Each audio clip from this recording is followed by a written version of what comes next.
పరలోకబంధన పరమ తండ్రి, పాపుల రక్షక, పాపుల పాలడి దైవమా, మహోన్నతుల మహోపకారి, దేవాది దేవ, రాజాది రాజా, యేసయ్య తండ్రి, మీకే స్తుతి స్తుతి స్తుతి స్తుతి స్తుతి స్తుతి స్తుతి స్తుతి స్తోత్రము తండ్రి.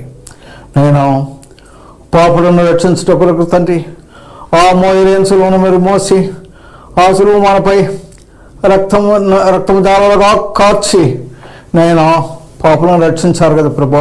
మీకే స్తుతి స్తుతి స్తుతి స్తోత్రములు తండ్రి. వేలాది వందనాలు ప్రభా. ఇప్పుడు తండ్రి మీ యొక్క సేవకురాలు ఆలిస్పూన్ స్వామి గారు తండ్రి సువార్తను ప్రకటించబోతున్నారు ప్రభా. నేను ఆమెకు లోతైన మర్మాలు తెలియజేసి కంఠస్వరాన్నిచ్చి చక్కగా నేను సువార్తను ప్రకటించినట్లు ఆమెను ఆశ్రయించండి ప్రభా. నేను చూసిన వారందరూ నేను స్వస్థపడినట్లు వాళ్ళ కష్టాలు బాధలు తీర్చి వాళ్ళు ఆశ్రయించండి ప్రభా. మీకే స్తుతి స్తుతి స్తోత్రము తండ్రి. ఇప్పటివరకు మీరు పాపులందరినీ రక్షించిన కొరకు వేలాది వందనాలు ప్రభా. మీకే స్తుతి స్తుతి స్తుతి స్తోత్రాలు చెల్లించుకుని రానయ్యన్న యేసయ్య నామములో ప్రార్థిస్తున్నాము తండ్రి, ఆమేన్. ఫాస్టింగ్ ప్రేయర్ ఫెలోషిప్ తరపున దేవునికి స్తోత్రం. మీకందరికీ వందనాలు. వాక్యానికి ముందు సహోదరి గురించి 2 మాటలు. సహోదరి దేవుని నమ్మక ముందు విగ్రహారాధన చేస్తూ దేవునికి దూరంగా ఉన్నప్పుడు దేవుడు ఆమెను ఏర్పరచుకొని మహిమగల సువార్త ప్రకటించమని దేవుడు చెప్పగా ఆమె ఆ విధముగా సువార్త ప్రకటిస్తూ వచ్చును. పరిశుద్ధాత్మ చేత నింపబడిన ఆ సహోదరి ఎన్నో కృపా వరాలతో స్వస్థత వరము, వాక్య పరిచర్య వరము, దేవుని పట్టిన వారికి ప్రార్థన చేసినప్పుడు వారికి విడుదల, క్యాన్సర్ గడ్డలు, గర్భసంచి వ్యాధులతో బాధపడుతున్న వారికి ప్రార్థన చేసినప్పుడు వారికి స్వస్థత కలిగను. అలాగే పల్లెల్లోనూ తిరిగి సువార్త ప్రకటించారు, వీధి వీధుల్లో పత్రికలు పంచారు, వీధి సేవ చేశారు, జైలు పిల్లలకు వెళ్ళి సువార్త ప్రకటించారు. ఈ విధంగా డ్రామాల ద్వారా, సండే స్కూల్ పిల్లల ద్వారా దేవుని సువార్తను ప్రకటిస్తూ ఉన్నారు.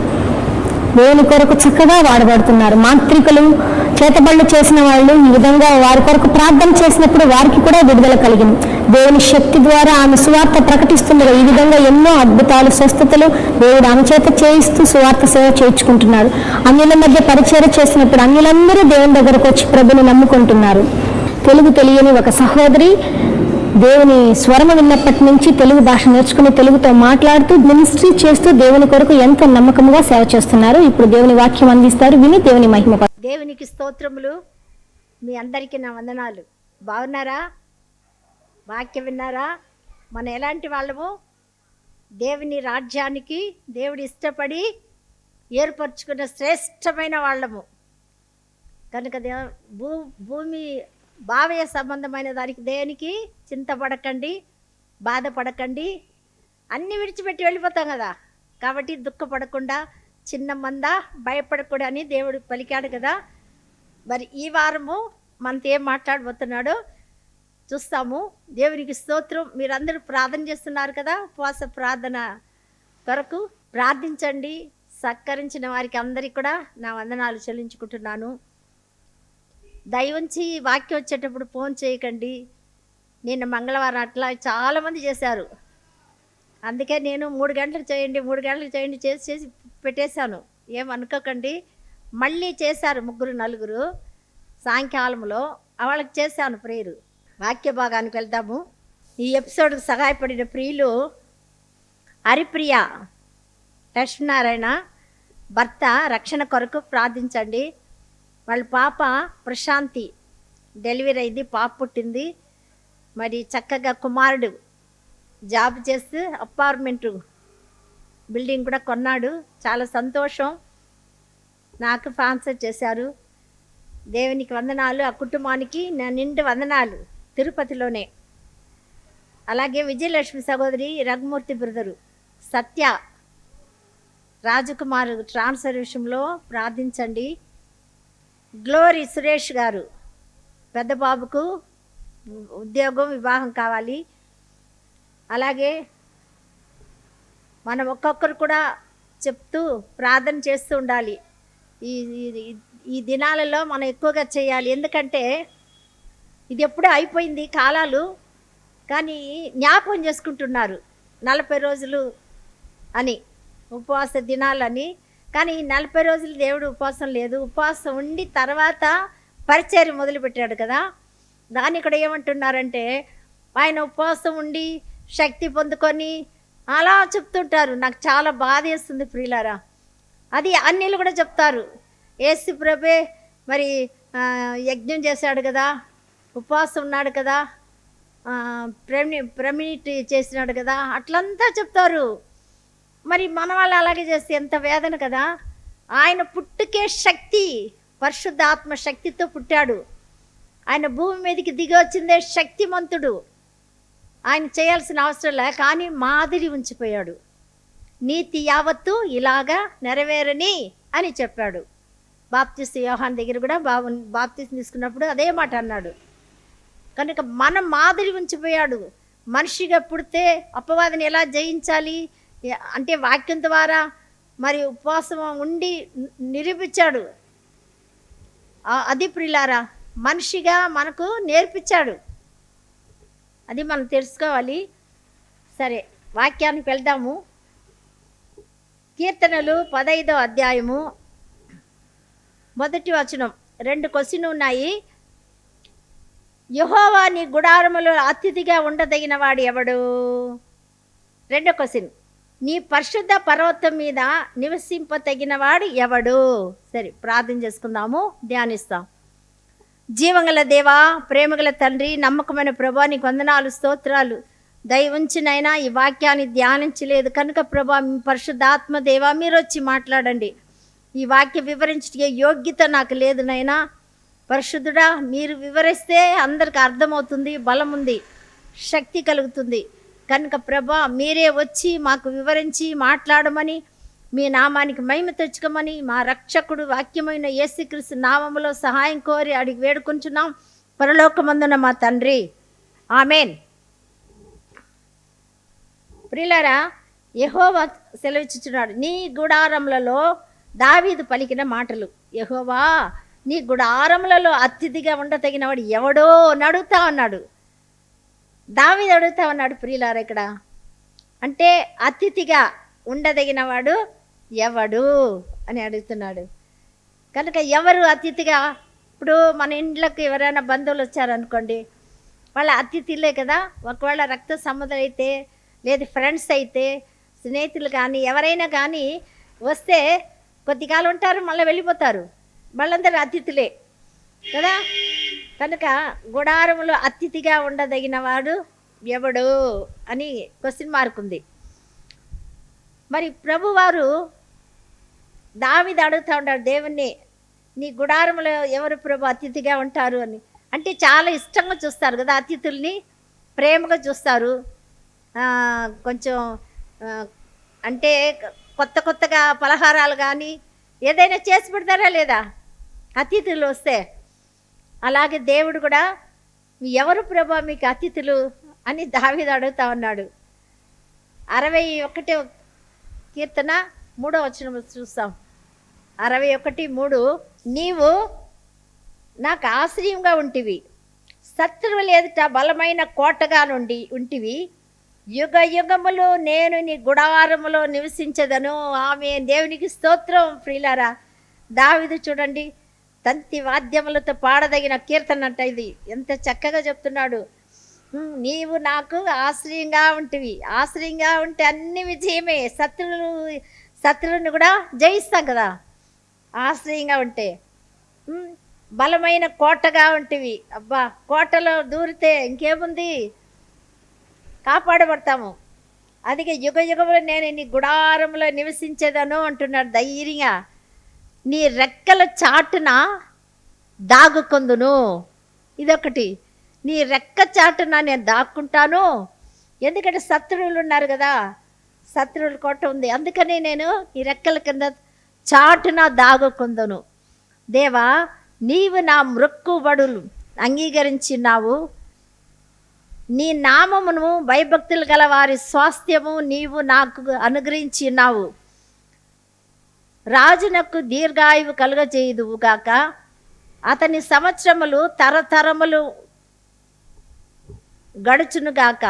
అవును ప్రియులారా, రాజులు తరతరములు తరతరములు అంటే వాళ్ళ పిల్లలు ఉంటారు కదా, అందుకే తరతరములు రాజులు ఉంటారు. దేవుని సన్నిధిని అతడు నిరంతరము నివసించును.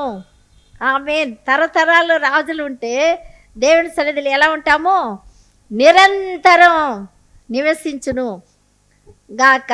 అతని కాపాడుటకై కృపా సత్యమును నియమించును. అంతే, నియమిస్తాడు కదా. కృపా సత్యములను నియమించుము అని ఉంది. కనుక దేవుడు మనల్ని 3వ వచనం గుడారములు నివసింప తగిన వాడు, యుగ యుగములు గుడారములో నివసిస్తాను అంటే ఆయన దేవుని ఆశ్రయించిన వారు శత్రువుల్ని జయించి బలమైన కోటగా దేవుడే ఉన్నాడు. కనుక దేవుడు సహాయం చేశాడు. దేవుడు రెక్కల చాటున వచ్చేయాలి. అందుకే 91 ఏముందంటే, మహోన్నతుని చాటున నివసించేవాడే సర్వశక్తిమంతుణ్ణి నీడను విశ్రమించేవాడు. కనుక మహోన్నతుని చాటున ఉన్న వారికి చాలా ఆశీర్వాదాలు ఉన్నాయి ప్రియులారా, చాలా దీవెనలు ఉన్నాయి. అందుకే ఆయన నామమందు భయభక్తి కలిగిన వారికే స్వాస్థ్యము నీవు నాకు అనుగ్రహించి ఉన్నావు అంటాడు. కనుక ఆయన ఎడల భయభక్తి కలిగిన దావీదు ఈ మాటలు పలుకుతున్నాడు. మరి అంతేకాదు 56 కీర్తన గ్రంథంలో 11-12 వచనం చూడండి. 56, 11-12లో నేను దేవుని యందు నమ్మిక ఉంచున్నాను, నేను భయపడను. హల్లెలూయా, స్తోత్రం స్తోత్రం. ఎందుకంటే దావీదు ఏది కలిగిన దేవుని ఆశ్రయిస్తాడు. ఆశ్రయ దుర్గం, నా కోట, నా కొండ అంటాడు కదా దావీదు ఎప్పుడు. అందుకే దావీదు చక్కగా దేవుని నమ్మిక ఉంచున్నాను, నేను భయపడను, నరులు నన్ను ఏమి చేయగలరు. దేవా, నీవు మరణములో నుండి నా ప్రాణమును రప్పించి ఉన్నావు. నేను జీవపు వెలుగులో దేవుని సన్నిధిని సంచరించున్నట్లు జారి పడకుండా నీవు నా పాదములను తప్పించి ఉన్నావు. ఆమేన్, స్తోత్రం. దేవునికి వందనాలమ్మా. అవును ప్రియులారా, మరణములో నుండి నా ప్రాణమును తప్పించి ఉన్నావు. పాపం ఉండ వల్ల మరణం వస్తాయి కదా, కనుక ఈ పాపముల పడకుండా కాపాడే దేవుడు. నేను జీవపు వెలుగులో దేవుని సన్నిధిని సంచరించినట్లు. చూడు, దేవుని వెలుగులో ఉంటే పడిపోము, చీకట్లో ఉంటే పడిపోతాం కదా. కనుక నీ పాదములు తప్పించి ఉన్నావు.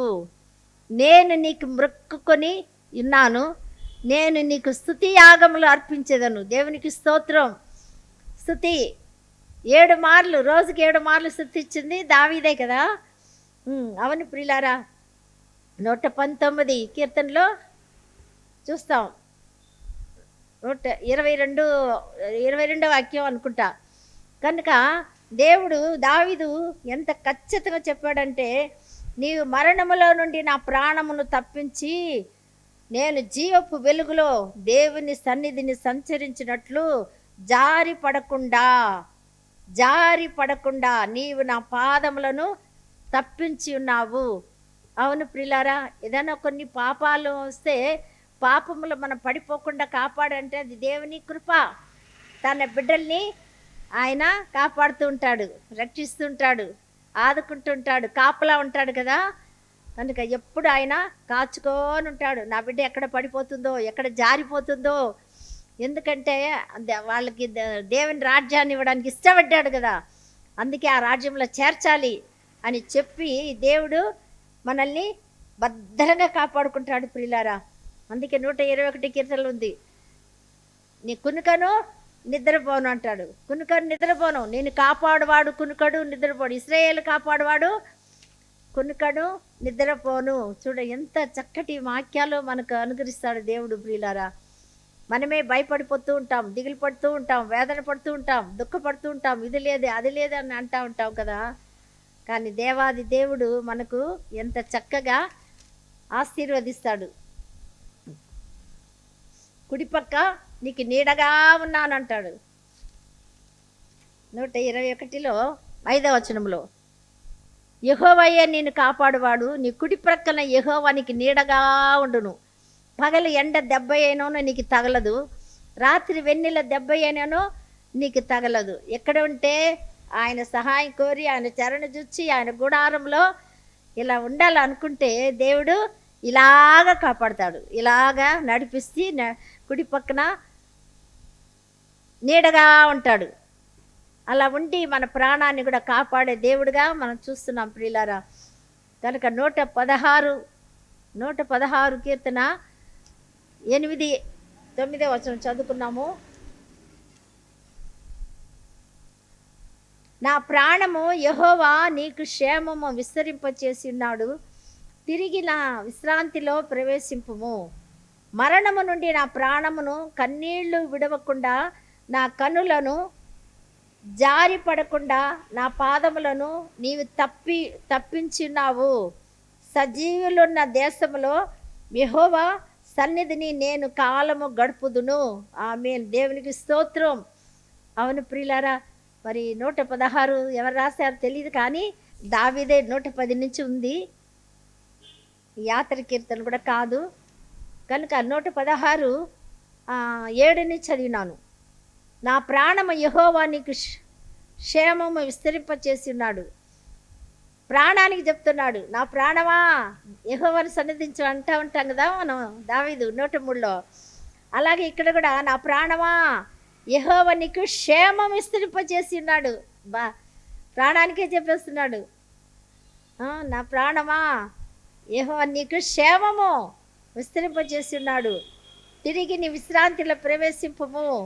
చూడండి, ప్రాణానికి విశ్రాంతిలో ప్రవేశించు. మరణము నుండి నా ప్రాణము కన్నీళ్లు విడవకుండా, నా కన్నులను జారిపడకుండా నా పాదములను నీవు తప్పించి ఉన్నావు. సజీవులున్న దేశంలో యెహోవా సన్నిధిని నేను కాలము గడుపుదును. సజీవులుగా ఉన్న దేశంలో కదా, సజీవులుగా ఉన్న సజీవులే కదా నేను స్తుతించెదరు అని యెషయా గ్రంథంలో కూడా 38-22 వచనంలో ఉంది. కనుక ప్రియులారా, యెహోవా సన్నిధిని నేను కాలము గడుపుదును అంటే కాలాలుగా మనం ఏం చేస్తామో గడపాలా కదా. దేవుడు మనల్ని అలాగే నడిపిస్తుంటాడు కూడా. ఎంత గొప్ప ఆశీర్వాదం ప్రియులారా మనకు. కనుక ఆయన గుడారంలో నివసింపదగిన వాడు ఎవరని మనం చూసినట్లయితే కిందనే ఉంది, యథార్థమైన ప్రవర్తన కలిగి నీతిని అనుసరించు హృదయపూర్వకంగా నిజము పలుకువాడే. యథార్థమైన ప్రవర్తన కలిగి నీతిని అనుసరించు హృదయపూర్వకంగా నిజము పలుకువాడే. అట్టివాడు నాలుకతో కొండెమలాడడు, తన చెలికానికి కీడు చేయడు, తన పొరుగువాని మీద నింద మోపడు, అతనికి దృష్టికి నీచుడు అసహ్యుడుగా ఉంటాడు కదా. కొంతమంది మనం ఏం చేస్తాము, ఎవరైనా వస్తే దేవునికి ఇష్టం లేని వాళ్ళు అసహించుకుంటాం కదా. కానీ ప్రేమించాలి, అసహించుకోకూడదు. వాళ్ళకు స్వార్థ చెప్పొచ్చే అవకాశం వస్తుంది కదా ప్రేమిస్తే. కనుక ప్రియులారా, వారికి ఇష్టంగా కాదు, మనం క్రీస్తు ప్రేమలో ప్రేమించాలి. ప్రేమించి వాళ్ళకు స్వార్థ అందించే బిడ్డలుగా మనం ఉండాలా.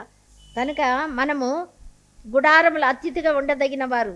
మనం దాకా ధ్యానించుకున్నాము. 24 అధ్యాయం 3వ వచనం కూడా చూస్తాము. కీర్తనలు 24:3. యెహోవా పర్వతమునకు ఎక్కదగిన వాడెవడు, ఆ పరిశుద్ధ స్థలములో నిలవదగిన వాడు ఎవడు?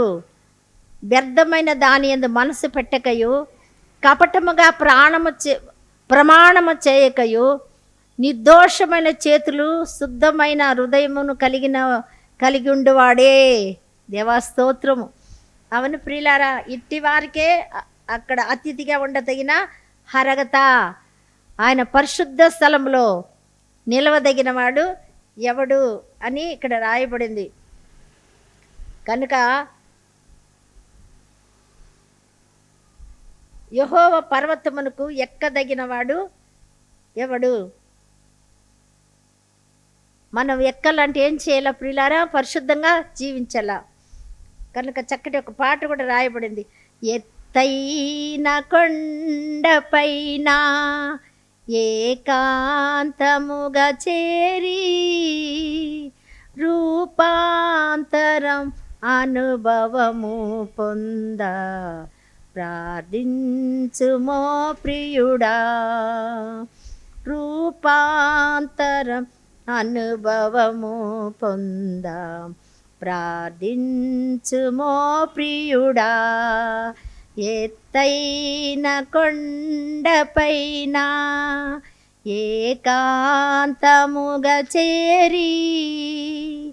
కనుక ప్రియులారా, మనము ఇక్కడ పరిశుద్ధ స్థలములో పర్వతం మీద అలా ఎక్కాలంటే ఏం చేయాలా? రూపాంతరం పొందాలి, పరిశుద్ధ ఆత్మ అభిషేకం పొంది ఉండాలి. వ్యర్థమైన దాన్ని మనసులో పెట్టుకోకూడదు, కపటముగా ప్రమాణము చేయకూడదు. నిర్దోషమైన చేతులు, శుద్ధమైన హృదయం కలిగి వాడే యెహోవా వలన ఆశీర్వాదం నందును.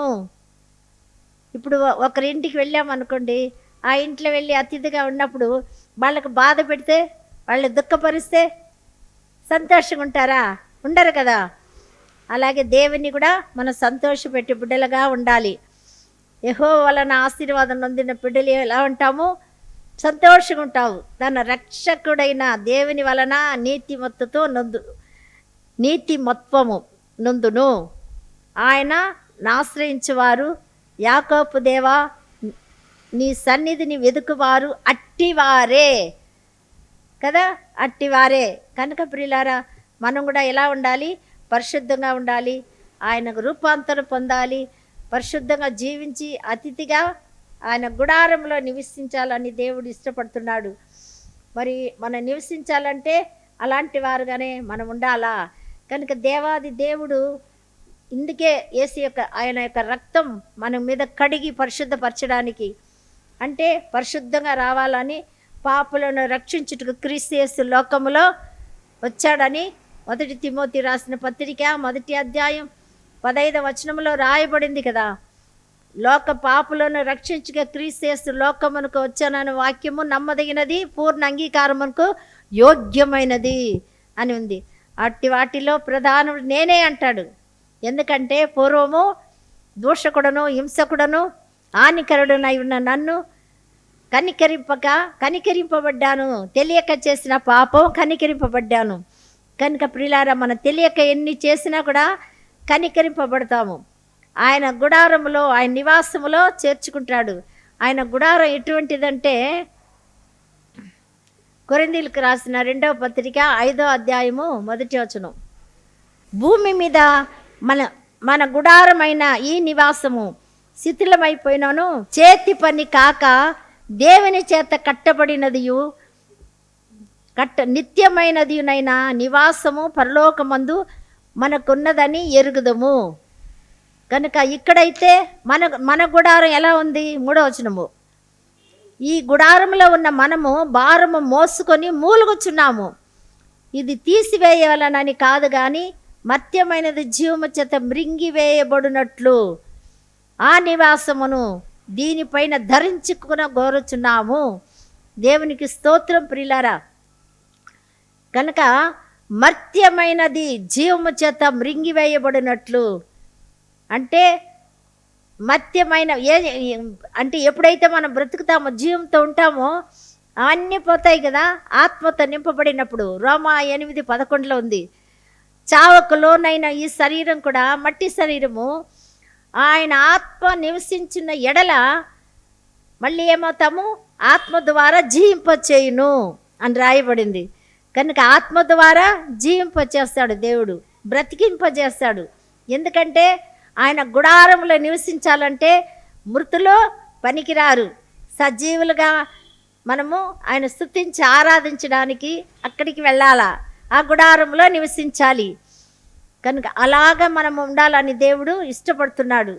చేతి పని కాక దేవుని చేత కట్టబడినది. చూడండి, దేవుని చేత కట్టబడిన గుడారం అది. కనుక చేతితో మనం హస్తకృతముల ఆలయంలో నివసించను అంటాడు అపోస్తలుల కార్యం 17:24. కనుక ప్రియులారా, దేవాది దేవుడే కట్టబడిన గుడారం ఏది? మన హృదయం అనే గుడారం. మన హృదయం అనే గుడారంలో ఆయన నివాసం ఉంటాడు. మన హృదయం పరిశుద్ధంగా ఉండాలి. పూర్ణ హృదయంతో, పూర్ణ మనసు, పూర్ణ ఆత్మతో మనం ఆయన ప్రేమించినప్పుడే ఆయన రక్తముల కడగబడతాము, పరిశుద్ధపరుస్తాం. పాపాన్ని ఒప్పుకుంటే విడిచిపెట్టాలి. కనుక ఒప్పుకుంటే ఆయన నీతిమంతుడును పరిశుద్ధుడు కనుక పవిత్రుడుగా మనల్ని చేస్తాడని 1 యోహాను 1 అధ్యాయం 9వ వచనంలో రాయబడింది. కనుక ప్రియులారా, మన పాపాన్ని ఒప్పుకుంటేనే అతిథులుగా గుడారంలో చేరగలము. రక్షణ పొంది పరిశుద్ధులుగా ఉండాలి, యథార్థంగా ఉండాలి. అప్పుడే ఆయన గుడారంలో అతిథులుగా మనం జీవించగలము. కనుక ఈ కార్యం చేయడానికే కలువారి సిలువకు రక్తం కార్చాడు, ప్రాణం పెట్టాడు, మరణాన్ని జయించాడు, సాతాన్ని జయించాడు, సజీవుల పునరుద్ధానుడుగా లేచి మనతో కూడా ఉన్న ప్రభు ఈ వాక్యమును మనల్ని ఆశీర్వదించును గాక. ఆమేన్. ప్రార్థన చేసుకుందాం. మమ్మల్ని మిక్కిలిగా ప్రేమిస్తున్న పరలోకమందున మా తండ్రి, నీకు వందనములు, స్తుతులు, స్తోత్రములు ప్రభా, స్తోత్రములు, స్తోత్రములు. నీ గుడారములు అతిథులుగా ఉండాలంటే ప్రభా నాయనా, నిజంగానే ప్రభా మేము ఎంతో అదృష్టవంతులు మా రాజా, ఎంతగానో ఆశీర్వదింపబడిన వాళ్ళము, రక్షణ పొందిన వాళ్ళము, యాజకులము తండ్రి. నీ గుడారములు మేము అతిథులుగా వస్తే ప్రభా ఎంతో కొత్త అలంకారంతో మమ్మల్ని అలంకరింపచేసే దేవానికి వందనాలు, స్తోత్రములు తండ్రి, స్తోత్రము నాయన. కనుక మా ప్రియ ప్రభా మేము యథార్థవంతులుగా, పరిశుద్ధులుగా, నీతివంతులుగా ఉండాలని ఇష్టపడుతున్నావు.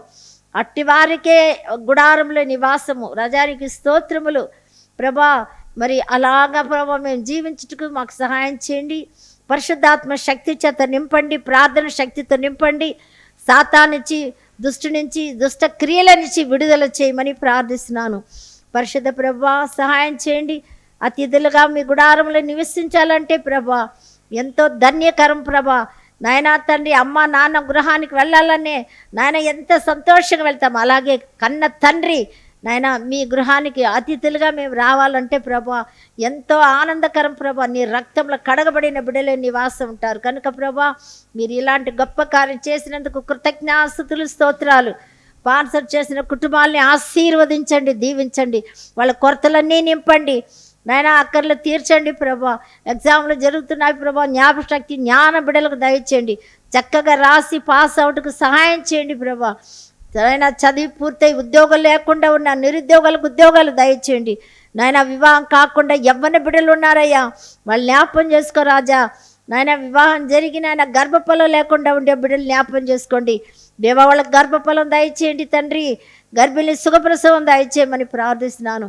పరిశుద్ధ ప్రభా అశాంతితో ఉన్న వాళ్ళకి సమాధానం దయచేయండి, నెమ్మది దయచేయండి నాయన. కోర్టు సమస్యలు కూడా న్యాయం చేయండి ప్రభా. నాయన రోజు కోర్టులు తిరుగుతూ ప్లాట్ల కొరకు నాయన తండ్రి, సమాధానం కొరకు ఎన్నో రకాలుగా ప్రభా కోర్టు విషయంలో తండ్రి నాయన, ఇంటి విషయాల్లో అన్ని రకరకాలుగా ఉన్నారు. వాళ్ళందరికీ జ్ఞాపం చేసుకోండి. నీతి న్యాయంగా మీరే జరిగించండి ప్రభా. నీకు స్తోత్రములు. పరిశుద్ధ ప్రభా లోన్ తీరిపోరాలకు నాయన రావాల్సిన వచ్చుటకు సహాయం చేయండి. గొప్ప కార్యం చేయి నాయన. మోసం చేసే వాళ్ళు ప్రభా అంధకార శక్తులు లయపరచండి, దుష్టుని దూరపరచండి.